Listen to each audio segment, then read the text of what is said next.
What kind of man finds a bride buried in the snow and carries her home like she already belongs to him? The blizzard swallowed the Montana wilderness whole as Cole Dawson pushed through the storm, trusting his horse more than his eyes. Snow hit him sideways, with a force that felt almost angry, and the world had turned into a white wall with no end in sight. He was 3 miles from home, already late.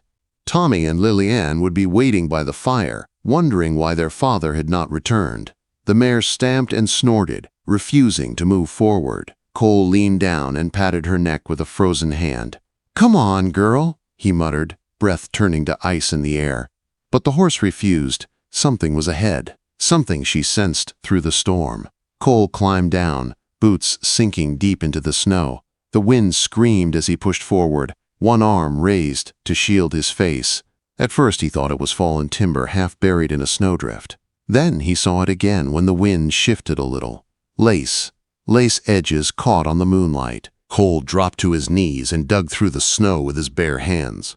The cold bit his skin, but he didn't stop. He uncovered white fabric stiff from ice, a wedding dress. His heart kicked hard in his chest. A woman was trapped underneath. Lips blue, skin pale like carved stone, barely breathing. No tracks around her, no wagon, no sense to any of it. "Lord have mercy," Cole whispered.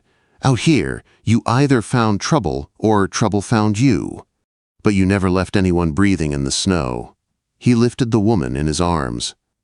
Ice cracked around the frozen dress.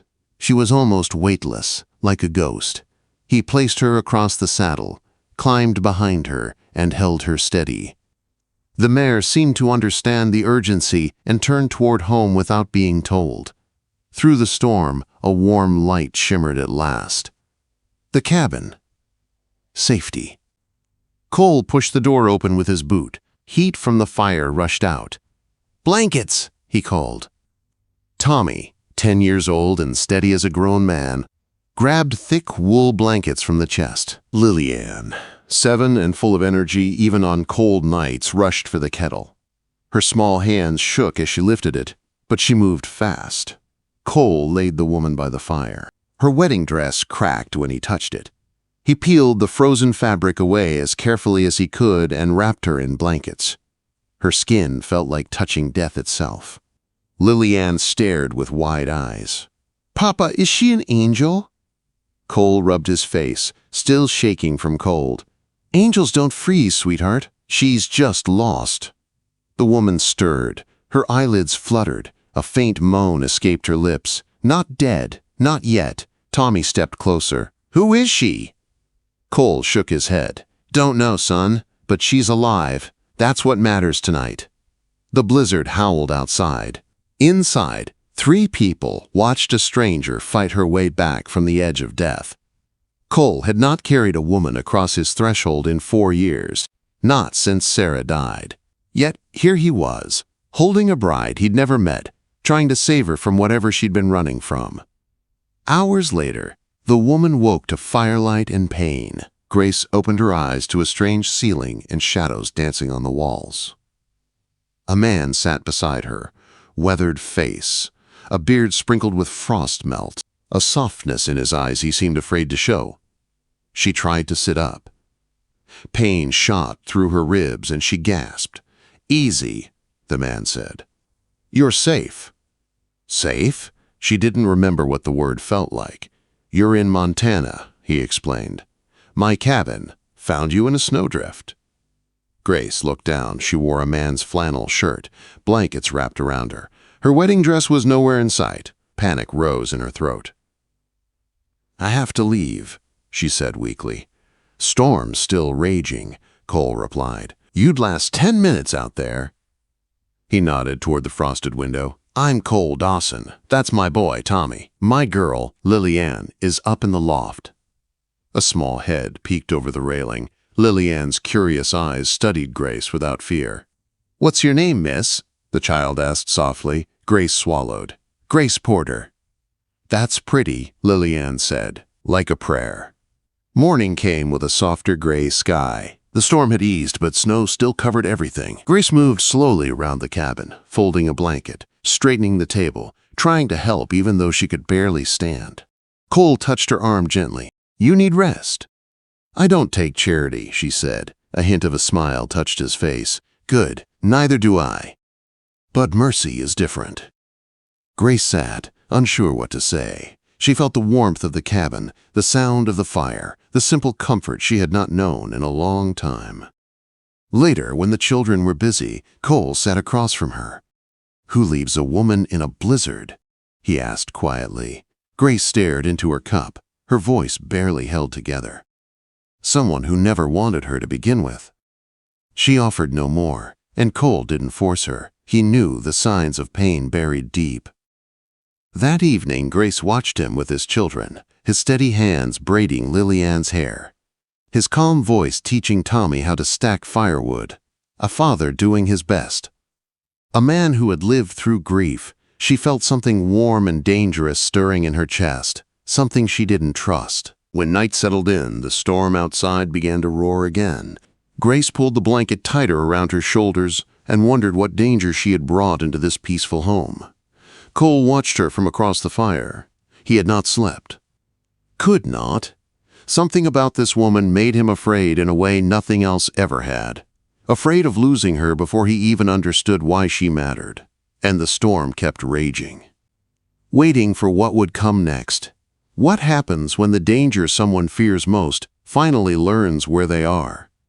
The storm broke the next morning, leaving a quiet world covered in heavy snow.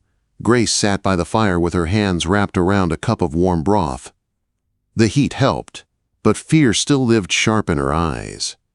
Cole watched her from across the room.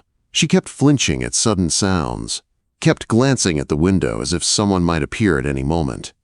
He knew fear when he saw it. He had lived with it after Sarah died. Grace Porter was running from something. Something real. While Cole chopped wood outside, she stepped onto the porch, clutching the borrowed shawl around her shoulders. When he looked up at her, she spoke in a voice full of dread. "I have to go." Cole's jaw tightened. "Too dangerous, snow's deep, roads are buried." "You don't understand," Grace whispered. "It's dangerous for me to stay. Dangerous for you. For your children." Cole put down the axe and walked closer. "What danger?" Grace twisted the shawl in her hands. She looked like she wanted to disappear. "He'll come looking," she said. "Who?" Cole asked, but part of him already knew. Grace swallowed hard. "Warren Kent." Cole froze. Everyone in Montana Territory knew that name. A land baron with more power than the sheriff. A man who could take anything he wanted and leave destruction behind. Cole's voice turned low. "What's he to you?" Grace didn't speak for a long moment. When she finally did, her voice was hollow. "I was his bride." The words hit Cole like a fist. Grace looked down at the snow. "He bought me, paid off a debt I couldn't repay. The fine print said marriage, ownership. If I stayed, I'd be nothing but property." She shook her head. "I ran during the ceremony, stole his horse. The blizzard saved me, or tried to." Cole stared at her, anger burning in his chest. Not at her, at the man who had hunted her like livestock.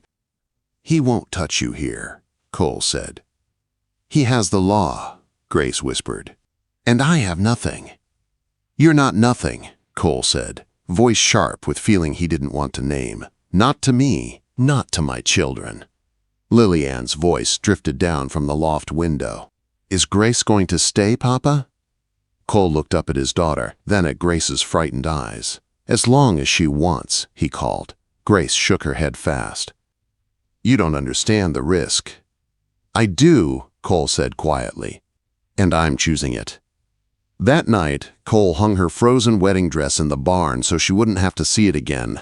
A man's word was law out here. Cole had given his. 2 weeks passed. February thaw softened the ground. Snow melted into muddy trails. Grace earned her keep with gentle hands. She mended clothes, cooked warm meals, and taught Lily-Ann how to sew flowers on a pillowcase. Tommy began smiling again. Real smiles, not the careful ones he wore after Sarah died. Grace watched Cole, too. She watched how he tucked Lily-Ann into bed, how he placed a steady hand on Tommy's shoulder, how he sat by the fire carving wooden toys at night. He didn't speak much, but his actions spoke loud. One evening, as Cole chopped wood and Grace mended by lamplight, she finally asked, "Tell me about your wife." Cole paused, finished his swing, set down the axe, sat across from her. "Sarah was kind," he said, "patient, loved me more than a rough man like me deserved." Grace listened, needle stopping in mid-air. "She died bringing Lillian into the world," Cole said. "After that, I stopped living, only existed, did what a father had to do." Grace nodded slowly. "I know that feeling." Their eyes met across the fire. A small spark passed between them, not loud, not sudden, just real. "You brought something back," Cole murmured. "Life, for them, for me." Grace's eyes softened. "Your children deserve better than a runaway bride." "You're exactly what they need," Cole said. "What we all need." Grace looked away, tears in her eyes. She wanted to believe him, but danger still followed her like a shadow. The next day, Cole worked on the roof, fixing a loose board. Grace handed him nails. Their fingers brushed. She pulled back but smiled shyly. Lillian gasped below them. "Papa, you laughed!" Tommy stared up too. He hasn't laughed since Mama Sarah. Grace felt warmth bloom in her chest. Hope. Something she didn't dare name. Then old Henry Doyle rode up. Solid man. Knew everything in 3 counties. "Town's talking," Henry warned gently. "Be careful." That night, Grace stood at the window, watching the fading light. Shadows in the tree line shifted far away. She didn't know they weren't animals. Kent's man was out there, watching, counting days. Grace carried her fear until it became too heavy. On Tuesday night, she broke. Children slept in the loft. The fire crackled gently.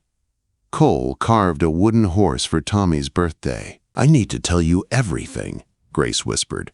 Cole set down his knife and waited. And she told him, all of it, the orphanage, the debt, Warren Kent's offer, the contract she didn't understand, the wedding day she tried to escape, the horse she stole, the blizzard she'd rather die in. Cole listened, face turning darker with each detail. "He won't touch you," Cole said at last. "Not while I'm standing." "He has the law," she whispered. "And I'm nothing." Cole stood, crossed the space between them, and placed his hands on her shoulders. "You're not nothing. Not here. Not ever." Their eyes met. The air between them changed. Something old and broken inside both of them shifted. Cole leaned closer. Grace closed her eyes. The kiss happened like the storm outside. Fast. Fierce. Inevitable. When she pulled away, tears filled her eyes. "I can't stay," she whispered. "He'll take your land, hurt your children." "Let him try," Cole said. But doubt still lived in her eyes. The next morning, Grace asked to burn her wedding dress. She stood with Cole as the flames took the last piece of her old life. Lillian watched from the window. "Is she staying forever now?" she whispered. Tommy frowned. "But what if the bad man comes?" Later that night, Grace stood at the window again, watching the trees, watching the shadows. She didn't see the rider hidden among them. Didn't hear the sound of a horse turning south. Didn't know the report that was being carried back. Her past was already on its way north, closer every hour. And it would not stop until it reached her. What happens when a whole town must decide whether to show mercy or fear? The morning after Grace burned her wedding dress, Cole noticed something different in the air, a heaviness, a feeling like the world was holding its breath. Grace moved quietly through the cabin, her face pale but calm. Cole watched her, knowing she was fighting a battle in her heart. That afternoon, a rider approached through the melting snow. Martha Doyle. Her horse was lathered with sweat. She slid off, breathless, and handed Cole a stack of papers. "Cole, it's Kent's contract. It's not legal," she gasped. Cole frowned. "What do you mean?" "Signature forged, seal fake. 2 other women escaped him. I found their statements." Martha wiped her forehead. If you take this to town, you can fight him." Grace stood in the doorway, staring at the papers like they were burning her hands even from afar. Cole looked at her. "Grace, we can win." Grace shook her head. "Town won't believe me. Kent owns half of them." "Then we make them believe," Cole said. Grace looked at the children, who watched with wide, frightened eyes from the loft. "And if they don't? If they take your land because of me?" Cole stepped close. "Then we start again, together, but I'm not losing you." Grace's lips trembled. "I trust you. I just don't trust the world." Cole picked up Sarah's old Bible. Inside, a verse Sarah had underlined long ago stared back at him. "Speak up for those who cannot speak for themselves." He closed the book and looked at Grace. "At dawn," he said, "we ride." The next day, the town of Redemption Flats gathered in the square. Wagons lined the streets, faces full of judgment, curiosity, fear. Cole rode in with Grace beside him, Tommy and Lillian behind, and Henry and Martha Doyle flanking them like guardians. Kent stood in front of the church steps, coat crisp, boots polished, smile sharp as a knife. 3 ranch hands stood behind him. Sheriff Perkins stood to the side, hat low, nervous. The sheriff cleared his throat. "Warren Kent brings claim against Grace Porter for breach of contract." Kent stepped forward. "I only want what's mine." The woman ran from a lawful marriage. People murmured. Some nodded. Some frowned. The weight of their eyes fell heavy on Grace. Kent lifted the paper proudly. Signed. Witnessed. Sealed. "Sheriff, enforce the law." Before Perkins could speak, Martha stepped up. "That contract is a fraud." Gasps rose through the crowd. Martha held up her evidence. Witness signature forged. Magistrate seal stolen. The witness was dead before the contract was written. The crowd shifted, stunned. Kent laughed, smooth and cold. "These are desperate lies." Cole stepped forward. "You want testimony?" he said. "You'll get it." He didn't speak fancy, he spoke truth. "You say she's fallen, I say she's brave. She ran from slavery. You all know what kind of man Kent is." Kent's smile twitched. Cole continued. "Grace Porter saved my children's hearts. She made my home come alive again. If that's sin, then judge me for loving her." A gasp moved through the crowd. Grace stared at him with tears forming in her eyes. Cole looked at her and dropped to one knee. "Grace Porter, will you marry me? A real marriage, by choice, not chains." Tommy and Lillian ran to Grace, clinging to her. "Please be our mama," Lillian cried. Grace covered her mouth with her hands, shaking. I choose you," she whispered. "I choose this family." Mrs. Talbot, who had judged Grace the loudest, wiped her eyes. "I was wrong," she said softly. "She's no fallen woman. She's stronger than most of us." Others nodded. Whispers changed into support. Reverend Miller stepped forward, voice trembling. "Perhaps we have been unfair." Kent's face twisted. His mask finally cracked. He lunged, grabbing Grace's arm hard. "You belong to me!" he shouted. The crowd gasped. Sheriff Perkins stepped in fast, grabbing Kent's wrist and pulling him back. "That's assault."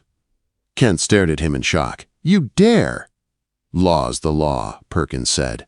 "And you just proved what you are." Kent looked around at the crowd turning on him. His ranch hands backed away. No one stepped in for him. Not one. The sheriff pointed toward the road. "Warren Kent, leave Redemption Flats, and don't come back." Kent's face burned red with fury. He spat on the ground, glared at Cole, then mounted his horse and rode out. No one watched him go. Everyone watched Cole and Grace instead. Cole took Grace's hands. "You're free now." Grace cried, the kind of tears that only come when a lifetime of fear breaks at once. Reverend Miller cleared his throat. "If you want a wedding, I'll do it. No charge, a union freely chosen." Grace looked at Cole, then at Tommy and Lillian holding her hands tight. "Yes," she whispered. "Yes." The wedding was simple, honest. The whole town stayed to witness it. Grace walked out of that square a free woman, a wife by her own choice, and a mother by love. Months passed. Summer came. The cabin grew warm with life. A new room for the baby on the way. Lillian helped Grace plant the garden. Tommy chopped wood beside Cole, taller than before and full of pride. The town that once judged Grace now waved when she rode in for supplies. One evening, Cole joined Grace in the garden. Fireflies flickered in the air. She rested her hand on her rounded belly. He placed his hand over hers. "Think the baby will like it here?" she asked. "With you?" Cole smiled. "Anything grows." The children ran in the yard, laughter carrying across the evening breeze. "Tell us again how Papa found you," Lillian called. Grace smiled softly. "Your father found a frozen bride in a blizzard and gave her a new life." Cole wrapped his arm around her. "Nah," he said, "you gave us one." The sky glowed pink and gold as the day ended. Grace looked out at her home, her family, her new life. A woman who once froze in the snow now bloomed brighter than Montana summer. The storm that almost killed her had led her exactly where she was meant to be. Home.